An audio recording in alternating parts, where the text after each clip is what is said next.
Ladies, ladies and gentlemen, welcome back to the channel. My name is Brad Hughesby, and today I'm going to be touching on the recent drama with the quarterback recruiting. Uh, with quarterback recruiting, I mean, things have been wild. It's been whatever every Notre Dame fan has been talking about the past few days. CJ Carr was on campus on Sunday. He's of course the five-star 2024 quarterback, and then Dante Moore yet to lock in a June visit with Notre Dame, yet to lock in an official visit with Notre Dame. Um, he is looking elsewhere. Michigan is still very, very involved. People should not be underestimating the Wolverines. A&M is involved, Texas A&M, but I don't see them as a real threat. LSU's involved, Oregon's involved. So a lot of schools involved too. Georgia and Texas might be getting involved as well. I'll touch on that later. But this happens every year. Every year, guys, people go elsewhere because of quarterback decisions. Um, there's one of the best and most highly rated 2024 quarterbacks who Notre Dame is recruiting. He has said before that if Arch Manning goes to – because he's looking at other schools, guys, too. I'm not going to say who it is, but a 2024 highly touted quarterback has said, if Arch Manning goes to Texas, Bama, or Georgia, I will not be looking at those schools. Now, maybe he views Arch Manning as a lot better or as more of a threat to his playing time than Dante Moore. I'm not really sure. But Dante Moore is a five-star, and Dante Moore, in my opinion, is just as good as Arch. So that's all I have to say there. But, I mean, at the same time, these kids need to make a business decision. And it's hard to get two quarterbacks in back-to-back classes to end up with each other. In 2023, Ohio State struggling. They landed Devin Brown from Utah, high four-star. They're not going to land a 2023 quarterback unless they land a low four-star like Austin Novosad from Texas, who's currently committed to Baylor. It's really hard to land back-to-back just stud quarterbacks. Other than schools like Alabama, it's just rare and it's hard. In schools like Clemson, the year after Clemson took DJ Ugalele, it took Tyson Fomica, who I believe transferred to UConn after some injuries. Then they got Cade Klubnik. So getting kids in back-to-back classes that are five stars or top 50 players is incredibly difficult. So that raises the question, well, if CJ Carr commits to Notre Dame on Thursday, would Dante Moore then commit to Notre Dame? Because many have thought Notre Dame is led for a few months. I don't think it's out of the question, but the odds greatly diminish. I mean, both these kids are from Michigan. They live about an hour apart or less. They both live in the Detroit area. I mean, these kids know each other. They're the two best quarterbacks in Michigan by a good bit. And they're locked in with each other's recruitment. Dante Moore has gone on record saying, I'm not scared of anyone. I'll go anywhere and compete. And I agree with that. I think Dante Moore would go anywhere and compete. But I also think one of the main factors in Dante's recruitment is starting from day one. Would he take a year on the bench? Maybe. Dante Moore has started at King High School in Detroit since his 8th grade year, I'm pretty sure. He's more than talented to start at multiple Division I programs, most of the Division I programs. I think he'd be a great starter for Notre Dame as a true freshman. I do. But I just don't know if his opportunity will be there at Notre Dame. You have a guy like Tyler Buchner, who's entering his sophomore season this year. He played a decent bit last year, mostly running the ball and in some certain scenarios. But Tyler Buchner definitely played last year. He's going to be poised for a big year this year. And then what's going to happen Dante's freshman year? Would Dante be okay with a year on the bench? Because I only suspect Buchner will be here 2 years. Maybe he'll be here 3, but the NFL could come calling. Maybe he doesn't play well. He gets benched. Maybe he transfers. Maybe he gets hurt. There are so many possibilities of what could happen. But I think one of Dante's main deciding factors is, could I start from day one? So that's something to keep in mind. And then let's look at Michigan's depth chart. You have J.J. McCarthy, who's in the same boat as Tyler Buchner. And it's a weird thing with Dante because I feel like more than any other quarterback Notre Dame has been recruiting in the 23 or 24 class. If he doesn't start from you can't promise him he's going to start. You can't promise anyone, not even like Arch Manning or or Dylan Raiola or Malachi Nelson, all these other 5-star quarterbacks. You cannot promise them they're going to start, but you have to tell them that they have a great opportunity. And I think Dante would have a great opportunity. I really do. Buckner has been inconsistent. Of course, the whole throwing mechanics thing.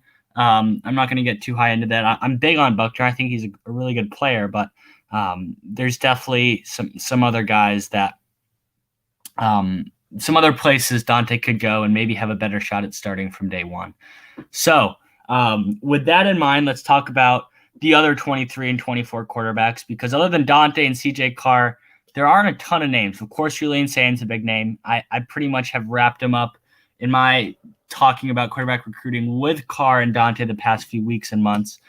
Sain is right near CJ Carr in Notre Dame's totem pole. I think CJ Carr is rated a little higher than Julian Sain in their 2024 board and overall board. Plays in California at Carlsbad High School. His brother's quarterback at Penn in Philadelphia. Sain's going to visit Texas. He's going to visit Bama. Has visited Michigan. Has visited Notre Dame multiple times. UCLA's a school in the mix here. So now if Sain, let's say Carr reclassifies to 2023. Now I think you go all in on Sain in 2024, but I don't know if Sain is wanting to go to the same school as CJ Carr. Sain might be in Dante Moore's boat where he really wants to start from day one and he wants to have a little bit less competition. That's nothing wrong with that. That just might be his mindset. Whereas a guy like Dante Moore doesn't care who's coming in. He just wants to start from day one.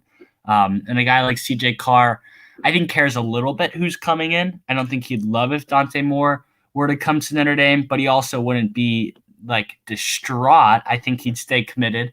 He's not committed yet. He will be committing Thursday night, but I'm going under the assumption that CJ Carr does commit to Notre Dame. So there are so many different variables in play here, which just makes it kind of wild. I think we'll gain some more clarity by the end of the week on what's going to happen with Dante Moore, because a lot of people are saying, I don't know if Dante Moore is going to come. You might be right.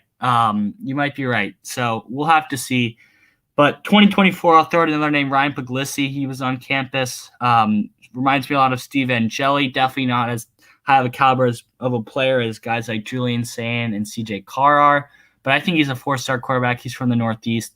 And then in 2023, I know a lot of people have been talking about Avery Johnson, the quarterback from Kansas.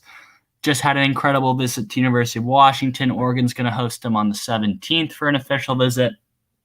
Kansas State has long been in the thick of things in his recruitment. Virginia's getting involved as well. But guys, let's be real. If Tommy Rees and company really, really push for Avery Johnson, lay out the red carpet, get him for an official visit, maybe that last week in July when the dead period ends, or the last week in June, I could see them winning this. Avery Johnson was enamored by Notre Dame when he visited in the fall. Loves what they have going on, but this isn't really his fault. I think he's a very good quarterback candidate. I'd probably prefer him to Steve Angeli, who we took in last year's class. But, Avery Johnson, just the communication hasn't really been going on. Tommy Rees has been locked in on Dante Moore. I know a lot of Notre Dame fans were hoping Dante Moore would commit in the spring. Of course, he took that visit when all the media pulled up to the Goog, and there was a whole big red carpet kind of thing, the throne, the waffles. Everyone wants to talk about that. That happened, and he didn't commit. I think Notre Dame maybe expected him to. Maybe Dante expected himself to leading into that visit, but he didn't. He took his time. He took official visits to LSU. He took official visits to Oregon. He's slated for an unofficial June 17th through 19th to Texas A&M. But at the same time, I think Dante Moore is getting a little not overwhelmed by a little tired of the process. Dante Moore has been a high-profile recruit for years now. This is so stressful for a kid. Dante's main priority is winning another state championship and being the best teammate he can. I really believe that Dante Moore is an A-plus leader. I think the world of Dante Moore as a athlete, but also as a person. I think he'd be an incredible fit at Notre Dame or wherever he goes. People want to call him selfish for wanting to start from day one. No, he believes he's the guy to take a team to the national championship. And I do too. I don't blame Dante Moore at all, but I think he wants to just focus on his upcoming season. So some people are saying he'll wait till the fall. I don't think so. I think he's going to wrap things up by the end of the month, maybe the end of July. I really think he just wants to shut this thing down and move on. Now, I know that's been contradicting a bunch of reports maybe you guys have seen, but that's just a gut feeling. I mean, Dante's been at this for so long. And would that be good for Notre Dame? I'm not sure, because we have to see what happens with CJ Carr. But a school like Oregon, we go back to Avery Johnson. Oregon might be going all in on Avery Johnson now. Jam Rashada might be ending up at Texas A&M. So that crosses off, let's say, Oregon and A&M off his list.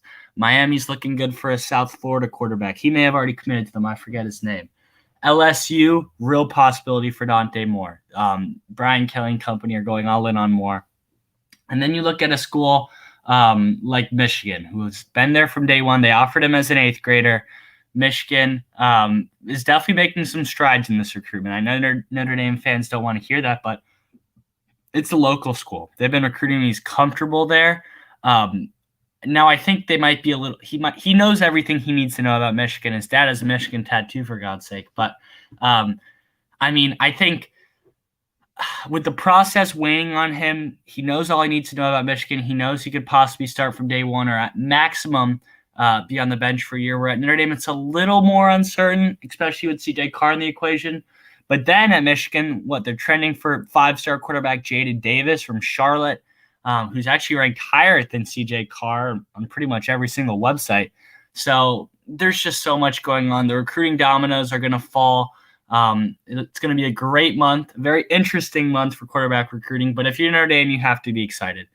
I expect them to land a 5-star quarterback in CJ Carr on Thursday night. And even if they miss on Dante, that's fine. You got CJ Carr in 2024. Hopefully you can get a guy like Avery Johnson in 2023, maybe Brock Glenn, who's a kid who's been trending to Auburn. Auburn's no slouch of a program. Maybe get a guy like Austin Novosad, who Ohio State just offered. Ricky Collins, the Purdue commit from Louisiana. There are a bunch of good quarterbacks left on the board that are still looking around. Notre Dame will be okay. I mean, gosh, they'll be fine. And then I think maybe best case scenario, other than landing Dante Moore in 2023 and CJ Carr in 2024, let's say CJ Carr reclassifies to 2023, and then in 2024 you land Julian Sayin. I mean, that would be incredible. You land 2 5-star quarterbacks in back-to-back classes. Nobody would be complaining with that. Carr, from what I know, is in fact eligible to reclassify. He has the grades. He has the class requirements, stuff like that. And then I'm not sure about Sayin, but Carr is going to be committing to a school before Sayin does. And I think Sayin wants to commit this fall or this winter. So many dominoes left to play. Reclassification, NIL. It is wild, but it's exciting. And I'll have many more videos like this. So I hope you guys like this. Make sure you like, subscribe, comment. If you have any other questions, I will try my best to answer. And that's it for me. Peace.